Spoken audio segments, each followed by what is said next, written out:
Good morning, school. Have a seat.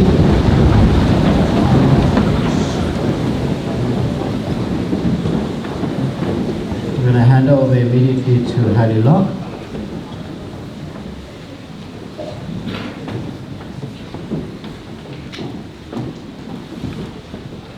Good morning, everyone. We are joined by Mrs. Lindile Mbata, one of Westerford's part-time clinical psychologists. She is trained in cognitive behavioral techniques and has a special interest in anxiety and mood disorders, as well as adjustment and interpersonal difficulties. Beside her is Ms. Amanda van der Faber, who is an educational psychologist from an organization called Community Keepers, which aims towards destigmatizing mental health issues. There will be a safe space at second break to debrief this session. Anyone is welcome, even if you just want to come in and listen. And it will be held in Red 1. Before their presentation, Devon and Owam will be speaking to you. Over to you, Devon.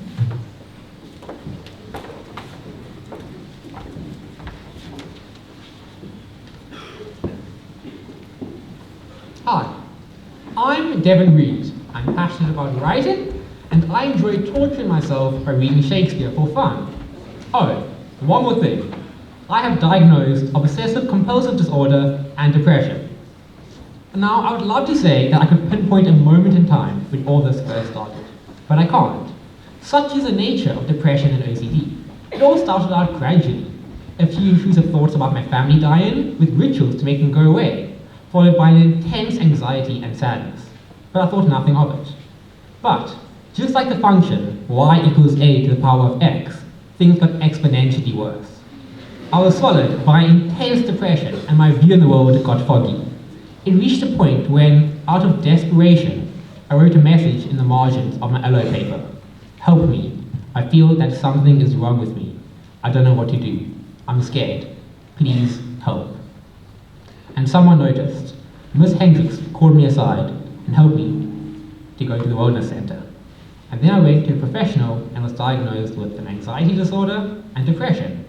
It was a relief to know that I wasn't crazy and that something was wrong. But then again, something was wrong. It looked like things would get better though, until everything went pear-shaped, and things got a lot worse. At my best, I survived. At my worst, I hated that I wasn't suicidal. Death seemed like the only release from this fight against myself. But I just didn't have the willpower to do it. But I'm glad I didn't, because things did get better. With the help of medication and therapy, I started to recover. But that wasn't the end. Mental illness is chronic, meaning it doesn't just go away. But that doesn't mean it will always affect you. Right now, I'm doing well. I have moments when it all resurfaces, but these periods aren't as long or as powerful. I'm on the mend. Now, the reason I say all this is because this story and experience is not just mine. It is shared and will be shared by many of you. Now, I didn't expect to have a mental illness. No one does. I mean, mental illnesses were a problem that other people had to deal with, not me. I was Devon, and Devon didn't have a mental illness, but I did. The hardest thing to overcome is not the stigma of society, but rather the self-imposed stigma that we put on ourselves. Like I said, no one wants to or expects to have a mental illness, and so when the possibility of having one arises, it is natural to go into denial and try to shove it away. We fear the idea of having such a complicated and difficult problem, and are even repulsed by it. It takes great courage to face this fear and accept the fact that something is wrong. But acceptance is a necessary first step. If you can't accept yourself that something is wrong, then you will never be able to truly accept that you need to get better, and then you never will get better. This self-stigma is what stops you from getting help, as you create a fear of what people will say, even though they will be more than willing to help you, because if you can't accept yourself, then you can't imagine others will either. Acceptance is the first step to recovery. And this is why this talk is so important. We need to know more about anxiety and depression. We need to know how to deal with them. All mental illnesses are equally as important. And so I implore you to listen to what the speakers have to say. They are professionals, I'm not. All I can do is give you a personal insight into how my experience has shaped me. to show you that you don't have to be ashamed of yourself for having a mental illness.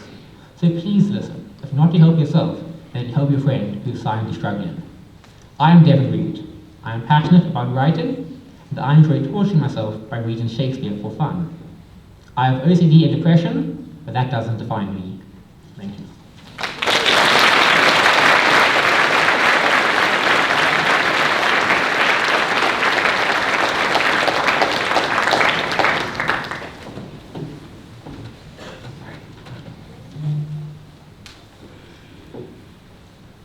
To be honest, I was extremely hesitant and quite frankly embarrassed to come up and stand here today to talk about my very real experiences I faced with my own mental illnesses.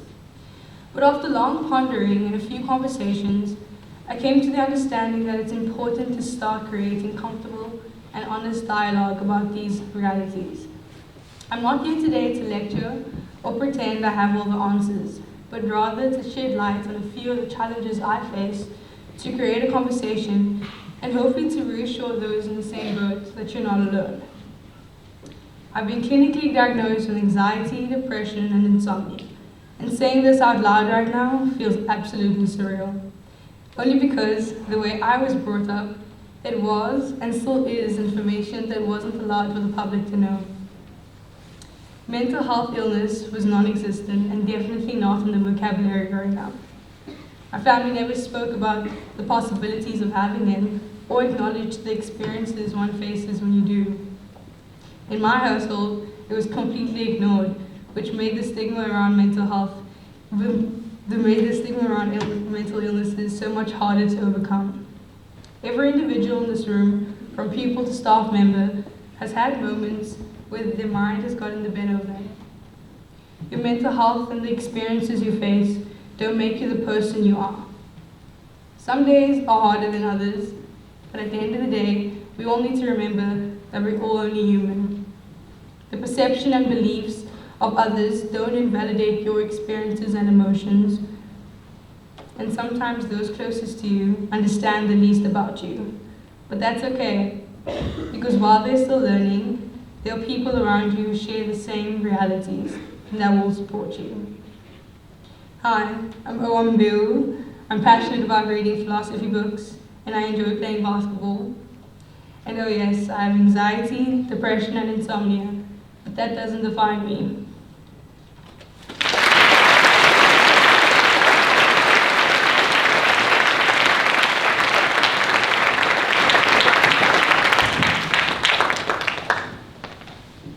Good morning, everyone.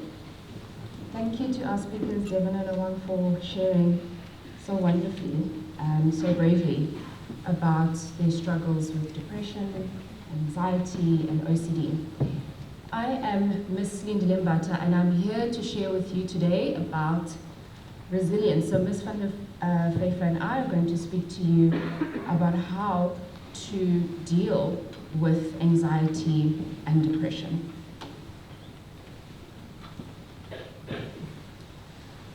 Okay, so to start off, if you can see there's a couple of pretty famous people, and I want you all to think to yourselves, what do these people have in common?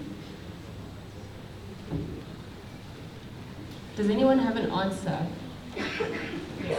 Depression. Depression. All right, what else? Absolutely, they've sacrificed a lot to get to where they are. One more answer. Yes. They're all smiling. Yes, so these are all people who are very high profile, some of them exceptionally successful in their field. We have Adele, we have Naomi Osaka, The Rock, and Prince Harry on the other side. All of them have also, quite rightly, been diagnosed with either depression or an anxiety disorder. Okay, so what really is normal? What's normal as far as being sad? What's depression, and what's normal anxiety, and what's an anxiety disorder? So before I answer these questions, I would like to do an exercise with everybody in the room. Okay, so I'm firstly going to ask all the staff members, the teachers, to close their eyes. You guys can check if they're closing their eyes just to make sure. Okay, fantastic. All right. Now I'm going to ask the students, all of you, to close your eyes as well. Okay, so you're all part of this exercise. We're doing it together. And I'm going to make a statement, and if you resonate with the statement, I'm going to ask you to give me a click like this with your fingers. A couple of clicks just to say, yes, I've been there, I resonate with that, I identify with that statement. Okay, I'll start off with an easy one. Give me a click if you have ever felt nervous before a test. Teachers, I want to see those clicks too. Fantastic. And listen out for the clicks and how loud they are in the room when I'm saying these statements. Okay, next. Give me a click if you have ever felt like you did not want to get out of bed today. Fantastic. All right. If the statement feels very strong to you, click even harder, click more. You know, you can put those clicks up in the air. All right. Perfect. Next one. Give me a click if you have ever had a panic attack. Ooh, quite a few clicks in the room. Okay. Give us some clicks if you have ever felt like you just want to disappear. Right. And now what I'm going to ask you to do is slightly different. I'm going to ask you to raise your hand if you resonate with the next statement. If you have ever felt completely hopeless about your life, about your future, about whether you're going to make it to tomorrow, about whether you are going to make it to your matric year, about whether you're going to have friends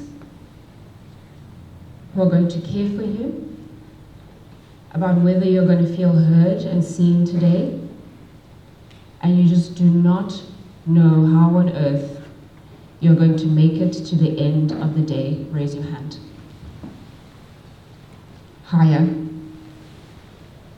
Okay, and I'm going to ask you to keep your hands up as high as you can, and for everyone just to open their eyes and take a look around the room. Okay, that's a lot of people. All right, so the reason I have said this series of statements is, you know, some of these experiences and the statements that I was talking about is an experience you can have if you have normal anxiety, if you have normal depression, and sometimes you can go through that if you also experience an anxiety disorder or depression disorder. But it's really important to be able to tell what is normal and when you really need to actually potentially worry and get help if you have a disorder. So normal anxiety is when, first of all, it's completely normal for everybody to have anxiety. We all have anxiety at some point or another, like just before you go and write a big test or you're going into exams. So anxiety really is the body's way of letting us know that, okay, there's a situation that's potentially overwhelming and we need to prepare ourselves, almost like it's either we're going to fight, we're going into battle. So exams do feel sometimes like you're going into a bit of a battle situation. All right, so anxiety is just the body's normal response for coping with situations of uncertainty and sometimes with danger. Okay, so if you having an anxiety feeling, you sort of feel it in your body. I'll talk through the symptoms. And normally what happens is that it's in response to something objective that's, that's going to happen. Sometimes you can have anxiety just when you're thinking about something, you're not even faced with that situation yet, but normally it's a response to something that's actually going on around you. And then with depression, with normal sadness, this is when, again, it's an objective situation. So something has happened in your life that corresponds to the feeling of sadness. So let's say there's been a passing in the family and you feel quite sad for a little while. It doesn't mean you're going to be diagnosed with depression or that you have depression. You are just having a normal sadness response to a situation. It's actually an appropriate response to that particular situation. So when it becomes abnormal is that sometimes it persists even when the situation is long over, and it can then become sort of disordered anxiety, or it can then become a depression disorder. Okay, so I want to talk through some of the symptoms of depression. The picture in the corner there on your right, it's a little person who is up in the middle of the night, and he says, my anxieties have anxieties. So if you feel at times that you can't sleep or there's sleep disturbance, that is a symptom of depression. So it's either if you have insomnia, you struggle to sleep, you struggle to fall asleep, or you're waking up in the middle of the night, or you wake up very early morning, that can be a symptom. Also if you sleep a lot, so it's not just not being able to sleep, but if you sleep more than 12 hours a day, or if you sleep to escape because it helps you forget about your problems, that can be a sign of depression. On the left there we have a guy who is thinking RIP. So Devin did speak about suicidal thoughts. So if anyone, if you experience suicidal thoughts, they can start out as feeling like I want to disappear. And they can get actually quite stronger and more pronounced and start to feel like, you know what, I really don't know if I'm going to do this, I really just want to die. So that's something to definitely watch out for as a symptom of depression. Next we have kind of low mood, you know, this feeling like a dark cloud is hanging over you, or you're just sad and you don't even have a reason to be sad anymore, but this feeling is following you around all the time. And then next we have weight changes. So if you see yourself putting on a significant amount of weight or dropping a significant amount of weight without explanation, you know, it's not corresponding to you exercising more or you exercising less, it just seems like you're putting on a lot of weight. A good estimate is about 10% of your body weight. If you see a change of about 10% in your body weight and there's no reason, maybe even a medical reason for why you're losing the weight, then it could be a sign or symptom of depression. Fatigue, feeling really, really tired all the time, or if you feel like your energy gets worn out really quickly, that could also be a sign. An important thing to know with these symptoms of depression is if you have one or two, you know, it might not be a problem, but the more you have, the more sort of boxes that you're ticking, then you really, I would say, be concerned if you see a lot of these symptoms clustering together. But if you have one or two, it might actually be a normal response to something that's going on. And you also want to take note of how long these go on for. That can also be very telling. If it persists for 2 straight weeks to a month, you might want to speak to somebody if you can see that those symptoms are not lifting. Anxiety symptoms. So these generally tend to be much more physical, and you feel them a lot more in your body. So the main thing with anxiety is this constant feeling of dread, like something terrible is going to happen. And you're nervous all the time. You have heart palpitations at times. There's sort of, sometimes it can come out of the blue, sometimes it can be when you're sitting in class and you're just reading through a book or you're listening to a teacher speak. A feeling of tension, feeling tense all the time. Headaches, you know, these physical symptoms, you have headaches without explanation. A lot of stomach discomfort. Sleep disturbance, again, insomnia, or else if you find that you're sleeping way too much. And fatigue as well. Feeling tired easily, or feeling like your energy just doesn't last throughout the day. Racing thoughts, panic attacks. Also look out for appetite symptoms. Okay, what do you notice between the anxiety symptoms and some of the symptoms of depression? Some of them overlap, right? So the sleep disturbance, for example, can be either because you're anxious or because you're depressed.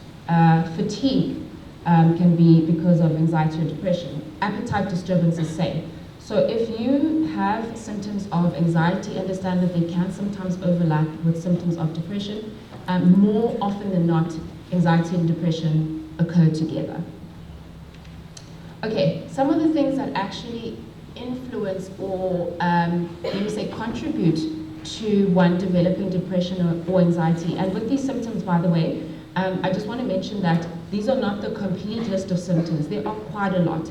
And you need to see a professional to get diagnosed properly and screen properly for every single symptom so that they're able to tell you accurately whether, you know what, this is normal and you're just stressed out, or else, this is something that we should be concerned about. Okay, contributing things. So academic demands. All of you here have academics as a possible contributor to anxiety and to depressive symptoms. Sometimes if you find that you can't cope with academic demands, or you feel a lot of pressure because you're in a school that's very high performing and you're in a class that's very high performing and you feel like you're not measuring up to where everyone else is, it can be really, really tough mentally, and it can lead to often quite a bit of anxiety. Tensions in friendships as well. So, we can take it for granted, but sometimes a little argument with friends, tension, losing friendships, relationship struggles as well.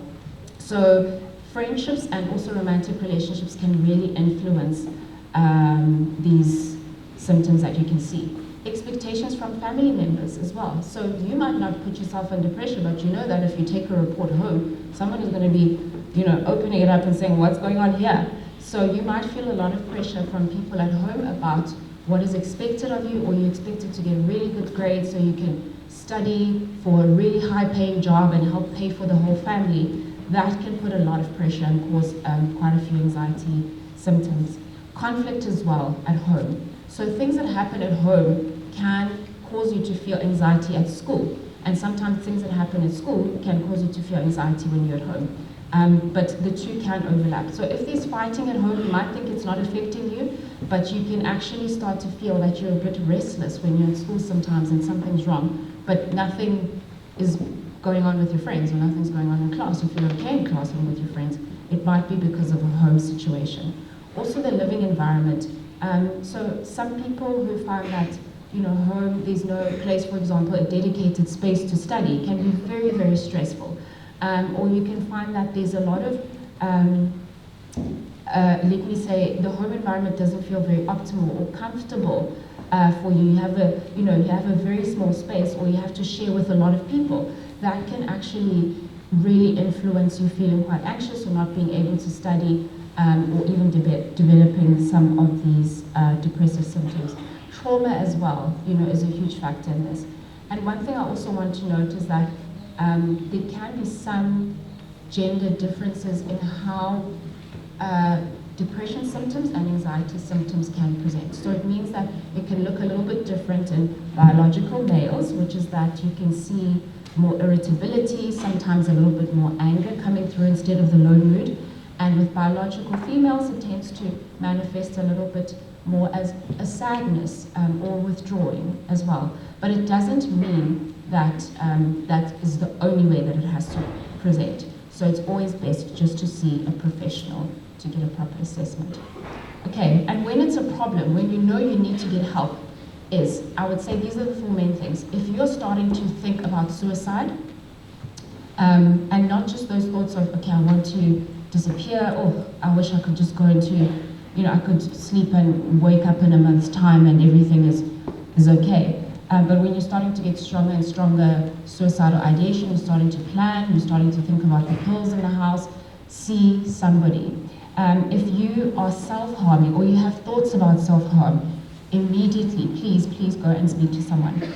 If you find yourself using substances to cope, marijuana, it can seem like it's so innocent, but if you're using that to cope with any kind of anxiety or depression symptoms, rather see a professional. Alcohol is also included in that. And also if you have impaired functioning, that means if you're struggling with your friendships, if you're struggling with academic work because you are so anxious or your mood is so low, then please do see someone. And then Ms. van der Veef is going to speak a lot more about the coping strategies, but I'm just going to touch on a few. Talking is very, very important. If you can speak to someone, please do. So you can speak to friends about how you're feeling, family members, professionals, a teacher, adults you can trust. So I think it's very important if you do have social support that this can help you cope. And if a friend also tells you, you can advise them, please go to the wellness center. They can help you out. I think you might be experiencing this depression or these anxiety symptoms that are not normal. Okay, And sleep hygiene as well. That just means having a really good routine when it comes to sleeping, because sleep is so important for your mood. So being able to switch off the phone at night, knowing that you can take a bath or a shower just before you go to bed to actually help you to relax. And reading a book, for example, keeping the lights really dim and really preparing your brain to sleep well.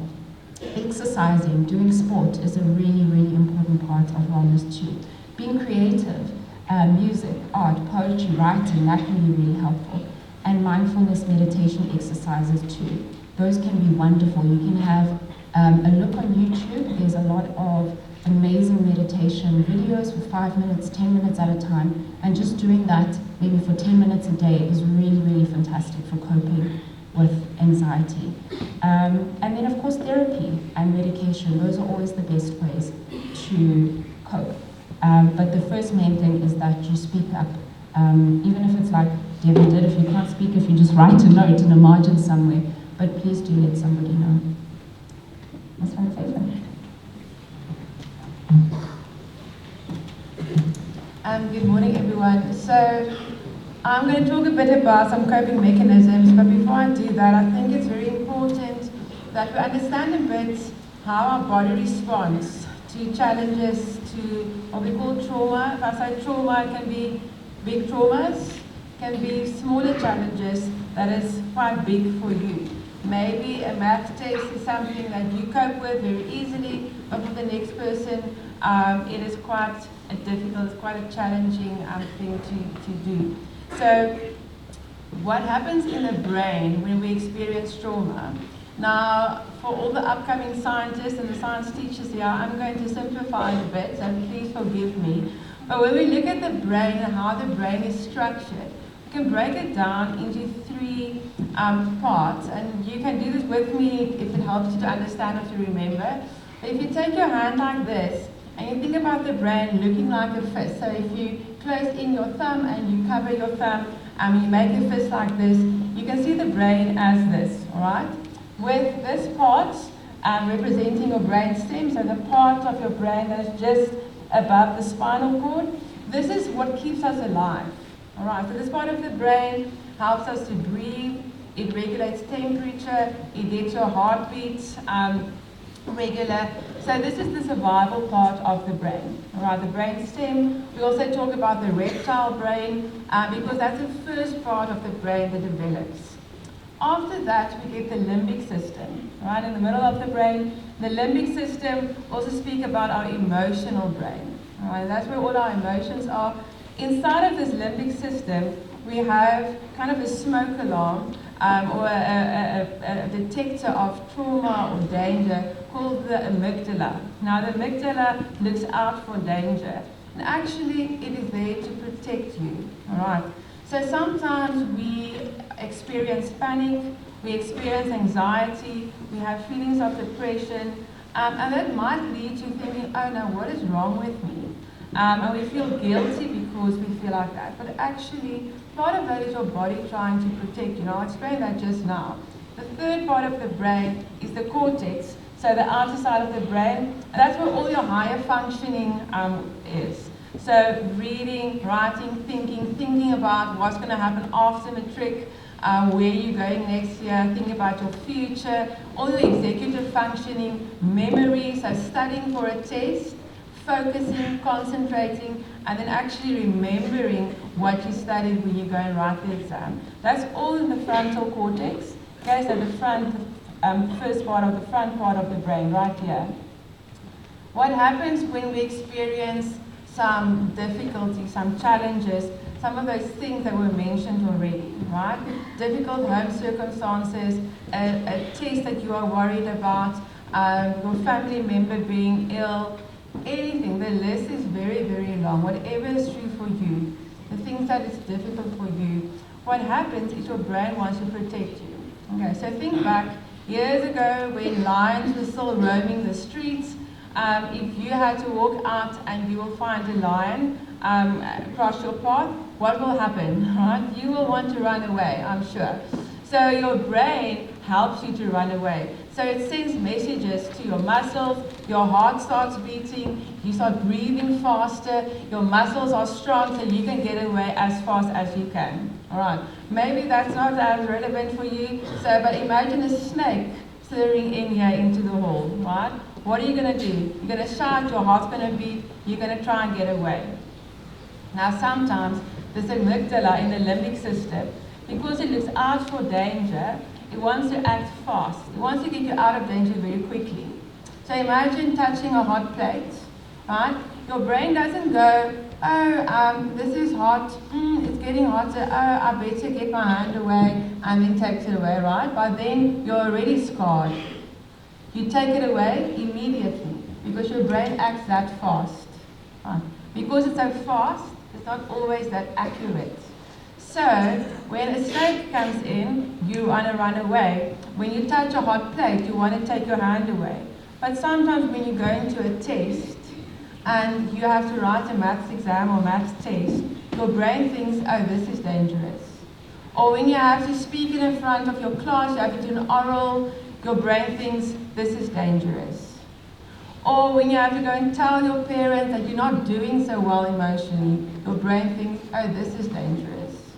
And because it wants to act fast and get you out of a dangerous situation, it's not as accurate. So it acts as if a snake is coming in. So what happens? Your heart beats faster, right? Your breathing starts going faster. Your muscles start cramping, and after everything you feel quite lame, right? Because your body is trying, your brain is trying to protect yourself. If you're having a panic attack, some of you clicked when you were asked, have you experienced a panic attack, right? When you do that, it's your body trying to tell you you're in danger, okay? Even when you are not.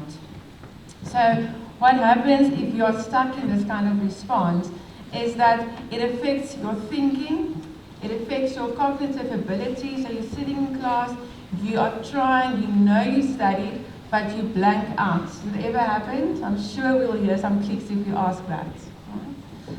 You can't remember, you can't place, and I'm not talking when you didn't study, I'm talking when you did study.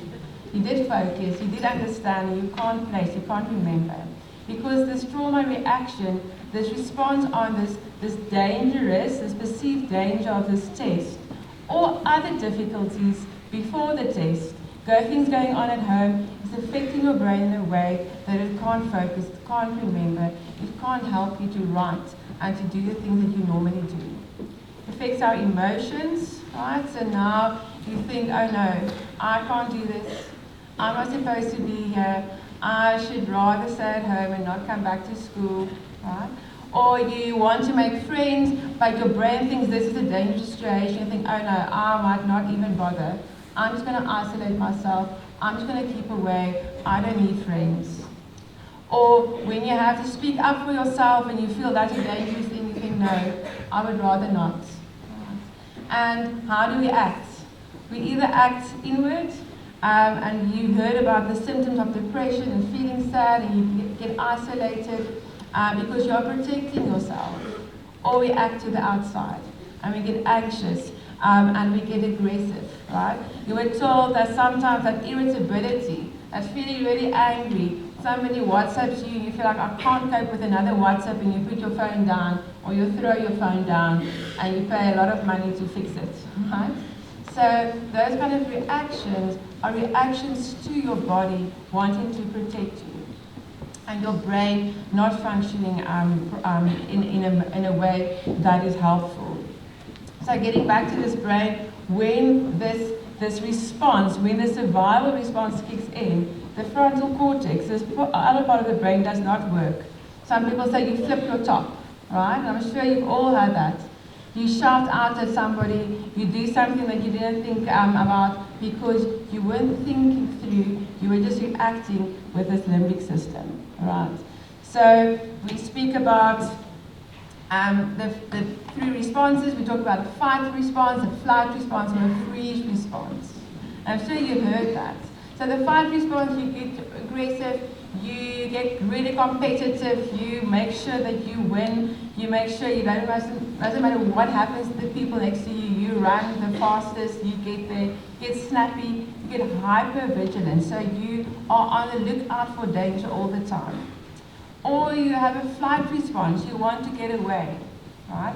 You want to escape, you adjust your body language to hide, and you are jumpy, you are quite anxious, or you get a freeze response. So some of you, if that snake comes in, some of you will run, some of you will shout, some of you will freeze, right?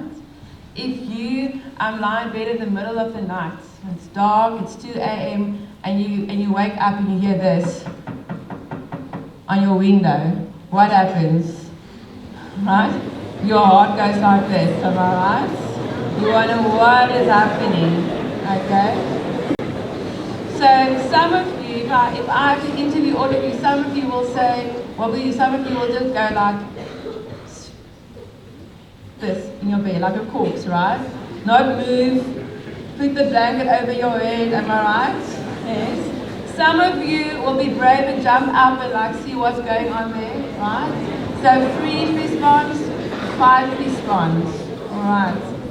So what happens when we do this? I know that's very small, but I just wanted to show you. So when you're in hyper-arousal, right? When things are so overwhelming, there's so many things going on, and you have this fight response, you have this response of really getting away, you will be in a doing mode, you will be aggressive, you might have panic attacks, you might be hurting yourself, right? And things to calm your body down again, to calm your brain down again, to get that cortex back to say, okay, let's function in a helpful way again. So you can meditate as you were told, you can do breathing exercises. It's important to slow down your body, all right? And I want you to quickly do this with me. So just close your eyes for a moment, make sure you're comfortable, sit comfortable. And I'm going to do a breathing exercise with you. So you can just listen, and you can put one hand on your belly if you want to. If that's not comfortable, you don't have to. Nobody's going to look. All right. And I'm going to count in for 7 counts. I want you to take a deep breath, the deepest breath you've taken all day. All right. So breathe in for me. 1, 2, 3, 4, 5, deep breath, 6, 7, and hold your breath. Hold your breath. And even a slower breath out. 1, 2, 3, 4, 5, 6, 7, 8, 9, 10. I'm going to do it one more time. Now, this time, when you breathe in, I want you to put your focus on your belly, right? And realize how it fills with air. Alright, so slow breath in, 1, 2, big bellies, 4, 5, 6, 7, and hold your breath. Now when you breathe out, let go of all the things you're worried about. 1, 2, 3, 4, 5, 6, 7, 8, 9. Now I want you, your breathing can just go back to normal. Keep your eyes closed. Put your focus on the areas around your eyes. Okay, focus your attention there. Try to relax those areas. Feel maybe you're frowning. Maybe there's some tension there around your eyes. Just relax it. Now put your attention to your neck area and your shoulders. Maybe pull up your shoulders to your ears and relax. Maybe move your neck and relax your muscles. You can do this anywhere, anytime. Okay, you can open your eyes. You can do this with all your muscle groups to help you relax, to help let go of the tension that you built up. Alright. And then if you are hypo-aroused, so hypo means not enough. Alright, so when you're feeling despondent, when you're feeling that you're zooming out, that you feel quite sad, that you feel like you don't want to get out of bed. And we're not just talking about the people who's not morning people, alright? Do you feel like that every day for weeks? Alright? Do some things that will really stimulate you, right? Look around you, see what you can see, use your senses. Right? Go on walks and notice what is around you. So that you can stimulate your senses in coming back to a mode of optional functioning where you can regulate yourself and when you can be present and you can feel more alert. All right. I'm going to quickly end with some tips to how to build resilience. All right. So resilience, just like having a good immune system, doesn't mean that you won't get sick. Resilience doesn't mean that you won't ever feel anxious or sad or stressed out. It means that when you feel like that, you will bounce back faster. Okay, it won't affect you as much. Alright, so people with high levels of resilience respond to events that are difficult in an easier way, with minimum distress. They have coping mechanisms that help them get out of it again. Alright. And ways you can build resilience is to acknowledge your feelings, not just to hide them away, to say, no, I'm fine. Right? We are very bad with asking the question, how are you? Right? We ask ourselves, we ask people, how are you? And then you don't even pause for the answer. Right? Make sure you know how you are. Acknowledge those feelings, because if you acknowledge those feelings, you can start dealing with them. You can start realizing, oh wait, I've been having this feeling for quite a while. Let me go speak to somebody. Even when you've done something wrong, have empathy with yourself first. Alright? And then reflect on that situation to see what you could have done differently. What could help the next time. Brainstorm problem-solving skills. Take responsibility for your actions, because you can control some things. Yes, there are things that we can't control. There are things that happen to us that is not our fault, that is brought to us by other people or other situations. But look at the one thing you can change that might make a difference. And then you create a safe space for yourself by structure and routines, to not have too much access to unsettling information, right? So speak to your friends, and if you don't have a capacity to hear somebody else's very difficult story, say, sorry, I can't listen to this now, I have my own things, right? Stop using too much social media if it's unsettling, watching the news if it's unsettling. It's okay to switch those, to have those boundaries, to pause for a moment. Make use of your social support and build self-efficacy, because that's such a strong predictor of resilience. Then you'll believe that you can make a difference, you can do things, you can have control over some of your tasks, and you can persevere in difficult situations. And the last thing, if you want to foster self-efficacy, it's important to reflect on previous situations where you had success. Think about like the last time this happened. Think about, when is this not as bad? What is different then? What have you done, right, that made that a bit easier? Don't shy away from failing. Learn from your mistakes and learn how to try again to avoid mistakes the next time. Don't disregard your feelings about those failures. It's okay to be disappointed. Right? And when you set goals, make them short goals, small goals.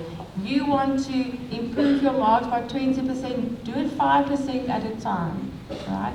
If you want to build a new strength, do it one step at a time. Find people who believe in you and who can help you, so that you can also believe in yourself and what you can do. Okay.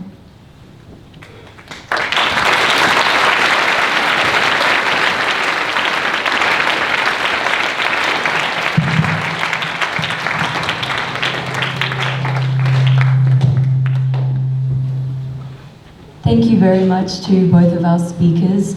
Awam and I will now be asking you questions that were anonymously posted by students or staff. So the first one is, can you please explain why self-diagnosing is wrong, and also the difference between self-diagnosing and just noticing symptoms of a mental illness? Okay, right. So, I think self-diagnosing is, much more of a deliberate act to sort of figure out what's going on. So I think that would probably involve Googling some symptoms, ticking the boxes and saying, oh my gosh, this is what's happening. And I think coming up for yourself with an idea of what is going on with me and confirming it for yourself. Whereas I think with noticing, it's more of a flexible approach. You're really trying to explore and understand what's going on. So if you think about it, think, I'm not sleeping really well. Sure, I've just been a little bit more restless than usual. You might speak to a friend about it and be like, I'm feeling really weird, and maybe you talk through what's been going on. So that's very different than, I think, very deliberately trying to put a label on something, which is what the self-diagnosis is. That is something that should be done by a professional who has screened you and has looked at all your symptoms and who's qualified. And I think the reason that it can be, I think, potentially not good is that you may give yourself, a wrong diagnosis. It can mean also that you limit the help seeking, so you might not seek help because you actually think that you know what's wrong with you and you try and fix it yourself. But I think it also means that you might misunderstand what's going on with you and see it as one thing when it really isn't that as well. Thank you.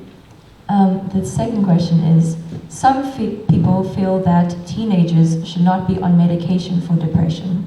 What are your thoughts?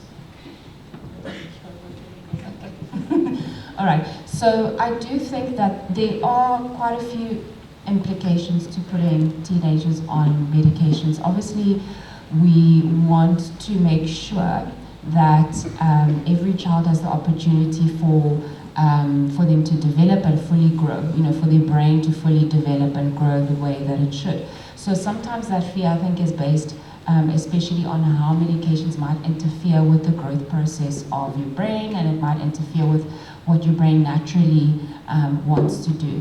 So I do think that, of course, it's not a good idea to indiscriminately give medications to everybody. And it is a very sensitive thing, when doctors do decide to prescribe psychotropic medications to teenagers. But if it is done, it's done with a huge amount of consideration. And it really will be done in situations where it's necessary and probably where there is an element of concern for your safety. So if you're experiencing depression symptoms and they're really quite severe, you can't function at school, or you're feeling very suicidal, then medication might be the best option in that case, because then leaving you untreated and saying let's wait until you're 18 and you can get medications after that, you might not be around by the time you're 18, or you might do not reach your full potential even at school, because you don't have the help that you need. So yes, we don't just want to give teenagers medication. We want you to grow and rather use coping mechanisms if you can. But in more severe situations where it's really necessary and it's going to benefit you more than harm you, it's a really good idea. I just want to add to that, something that's very important is if you think that you do need medication, or your parents think that you do need medication, to discuss it with a doctor. And preferably a doctor that specializes in mental health, or a psychiatrist. And also the other, if you're using medication and you feel that it's not working, you're not feeling well on it, also discuss that with your doctor. So don't self-medicate, don't change the dosages by yourself, don't start sharing medication. We see that sometimes. So no, now I'm struggling to concentrate, so I use your Ritalin. That shouldn't happen. So it has to happen in consultation with a specialist. Thank you for that insight. How does one support struggling friends with mental health without putting themselves at risk? Yes, I think that's such an important question, because and as I said, we have to use our support structure. So we want to reach out to friends, we want to help our friends. I think a couple of things are important. The one is that if you are having a difficult time, it's difficult to also carry other people's difficult times. So be truthful about that. Say to your friend, you know what, I hear you are struggling. At this moment, I don't have the capacity to also carry your story, but let me help you find somebody who does have the capacity. So to have those boundaries, so when you can't, it's not a bad thing. You don't have to feel guilty about it.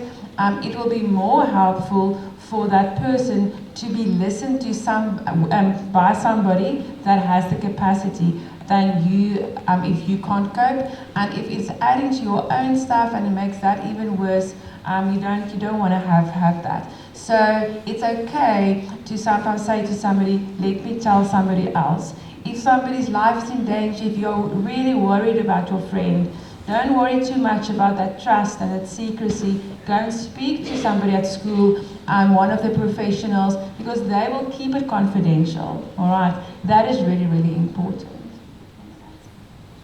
Yeah, definitely. Just to add to that, I think we can all feel a great deal of responsibility for our friends. You know, you really care about them, and sometimes you can want to take it on yourself to personally resolve something that they're going through.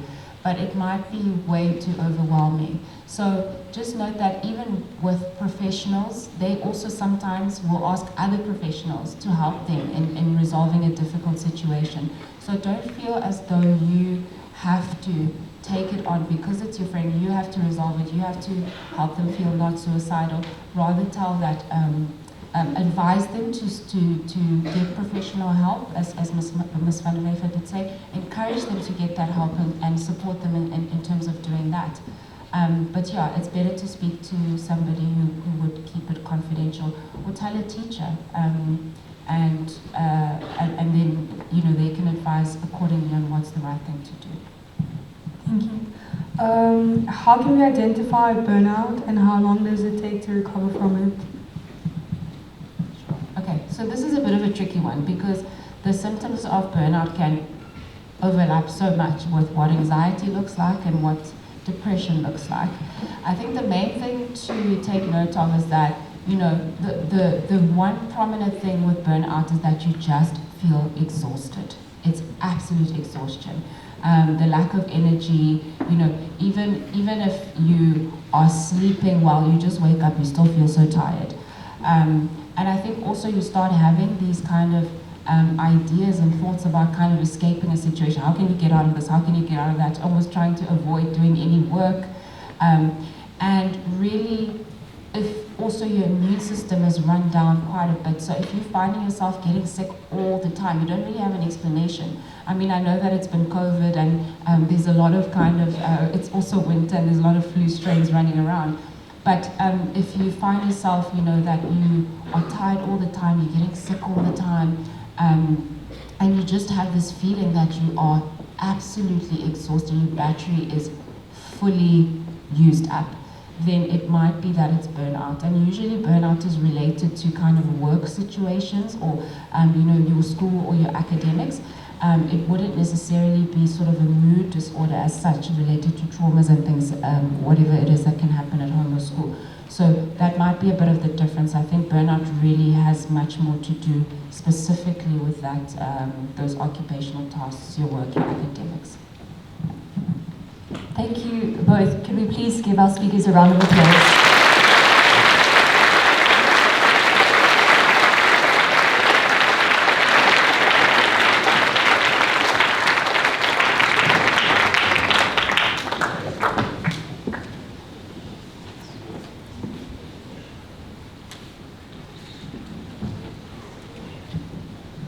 All right, just very briefly, I just want to read a few of the questions that you haven't got to, which we will deal with in a session at some point in the future. And don't forget the safe space that Hallie spoke about, red one, correct, Hallie?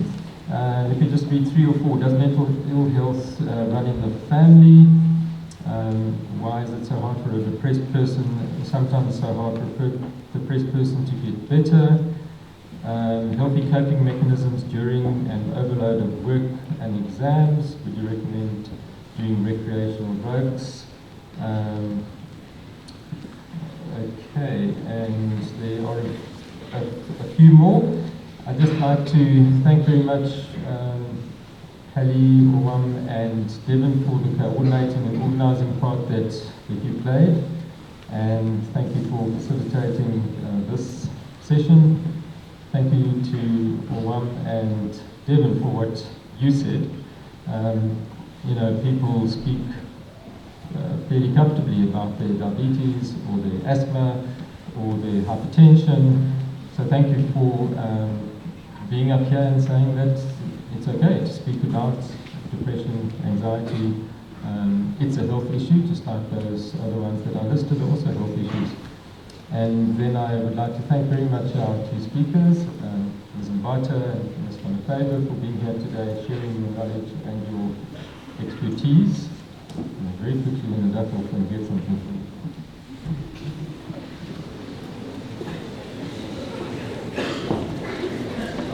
So this is just a small thank you from all of us at Westerford for being here and sharing with us today, passing on much very useful information. Thank you.